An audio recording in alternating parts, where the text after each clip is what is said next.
بسم الله الرحمن الرحيم الحمد لله رب العالمين والصلاة والسلام على أشرف الأنبياء والمرسلين محمد رسول الله صلى الله عليه وعلى آله وصحبه وسلم تسليما كثيرا كثيرا. أما بعد, my brothers and sisters, I am in Bidar, in the Black Buck Sanctuary. And I'm looking at, you can see what I'm looking at. On my right is a huge strand of gliricidia, which is something that the forest department themselves planted here and this is their tendency to plant trees in every open piece of land. Unfortunately for the black bug, this is a terrible thing because gliricidia completely covers the soil and does not allow grass to grow. As I'm walking here, there is a black buck male which is in the grass there. I don't think you can see it, but it's there. Now, black buck are endangered species, and they exist on grass. They eat grass, and if the grass is gone, then the black buck is gone. It's as simple as that. But there we have the department in its wisdom. They have planted the place full of gliricidia. As you can see here, you're looking at a beautiful sunrise. Amazing, beautiful sunrise. SubhanAllah. Allah Ta'ala's Qudrat is everywhere. You see this whole strand of gliricidia. Gliricidia has this very pretty pink flower, almost like cherry blossoms. But for grasslands and for black buck, it's very bad news. The sanctuary itself is about what you can see here, which in terms of the territory, in terms of what these deer need, is way less than optimum. But there you are. And on top of that, grass is obviously susceptible to burning. So, somebody throws a cigarette butt or something, and that's the end of a huge swathe of grassland. You can probably see here. Okay, there you go. Now that's a nice male. It's a very good male, and it's a nice picture. He is standing there looking at me.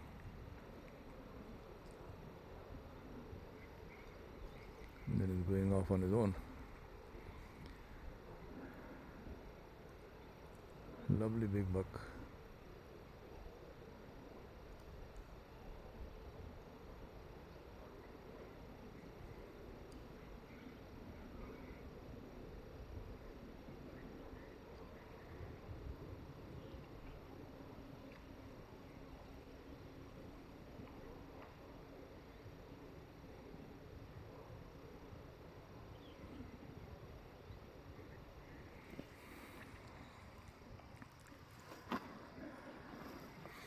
This is ideal territory for me to come to the point that I want to talk to you about, and that is the question of looking at ourselves, and I'm especially talking to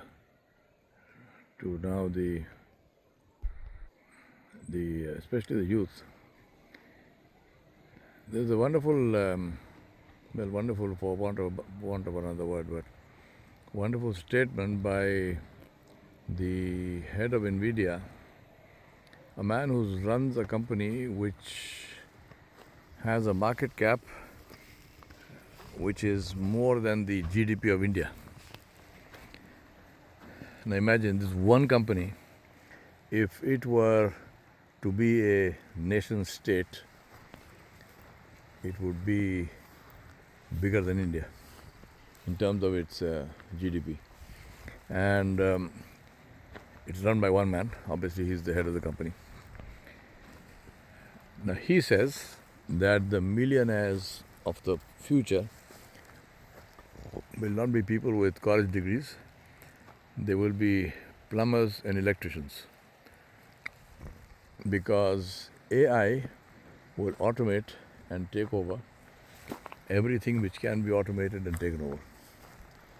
And the only thing which will be there for you to use and also as a means of livelihood are things which cannot be taken over by AI, and that is things which needs a human being with hands and legs to fix it. So AI is not going to unblock your sink. It's not going to redo your toilets. You need somebody to do that. AI is not going to wire up your houses. You need someone to do that. So he says, get a skill. Get a skill that you can do with your hands. In other words, get a trade.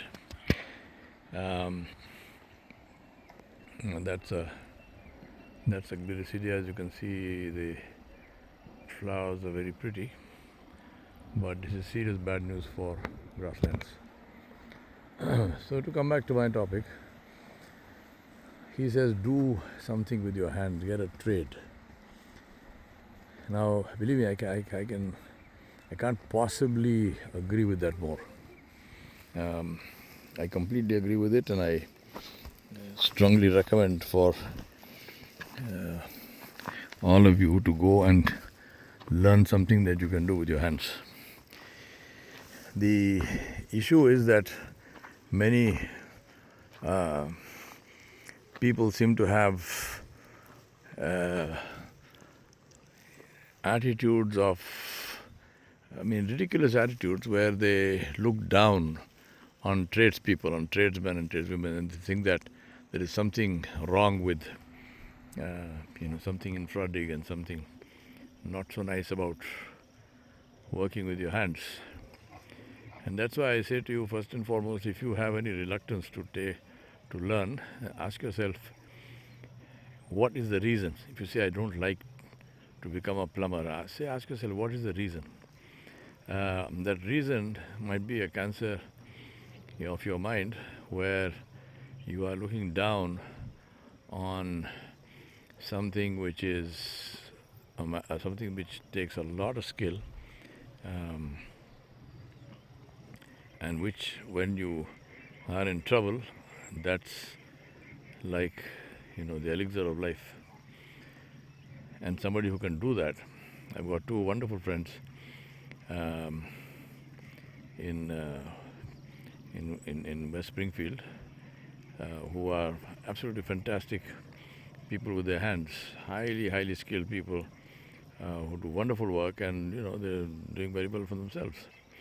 One is Anil, who is Bosnian, and the other one is Jihad Akal, who is Lebanese. Both of them dear friends of mine, and they do a phenomenal work. They build houses, they do all kinds of stuff, all of which is non-AIable, if I can use the word. This is so the good sense. So ask yourself, if you don't like doing this, if you don't like getting a trade, why? What is the reason? The second thing I would say is that do this analysis for yourself and say that what I'm doing, how valuable is that, my work, my current work, how AI-able is that, how automatable is that? If you are, my guess is that if you are in any area of IT or ITES, then you are looking at a dead man yourself. When you look at in terms of your career, when you look in the mirror, you're looking at a dead person, because all of that stuff will get, as soon as they have AI agents to take care of it, they will take care of it, and you will be out on your sit-upon,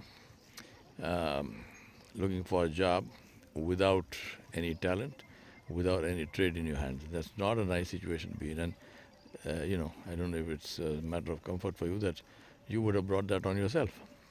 So I strongly recommend that figure out what you want to do in your life and go learn fast, because even learning takes time.